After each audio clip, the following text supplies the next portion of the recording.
Welcome to my channel VHS Kids Zone. మనం నేర్చుకుంటున్న story Tenali Rama and A greedy priest. ఒకరోజు రాజు కోర్టుకి ఒక పూజారి వచ్చాడు. అతను అందరితో, నేను ప్రత్యేక శక్తి గలవాడిని, మీ పితృదేవులకు కానుకలు పంపగలను అని చెప్పాడు.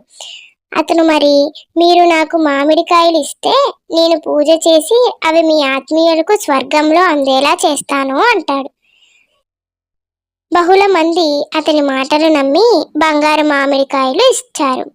తెనాలి రామకృష్ణుడు దీనిని గమనించాడు. అతనికి అనుమానం వచ్చింది. వెంటనే తన పూజారిని తన ఇంటికి పిలిచాడు. తెనాలి రామకృష్ణుడు అన్నాడు, నా తల్లి ఇటీవల మరణించింది.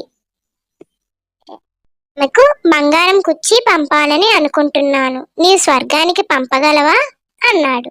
పూజారి చెప్పాడు, అవును పంపగలను, కానీ అది కొంచెం ఖర్చుతో ఉంటుంది.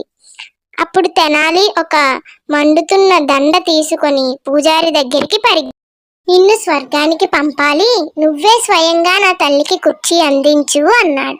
అలా చెప్పగానే పూజారి భయంతో పారిపోయాడు. అందరూ నవ్వారు. మిగతా ప్రజలు కూడా నిజాన్ని గ్రహించారు. చేసుకోవాల్సిన నీతి ఏంటంటే, బుర్రతో ఆలోచించండి, అబద్ధాలను చెప్పే వాళ్ళని నమ్మకండి. Thanks for watching our channel VHS Kids Zone.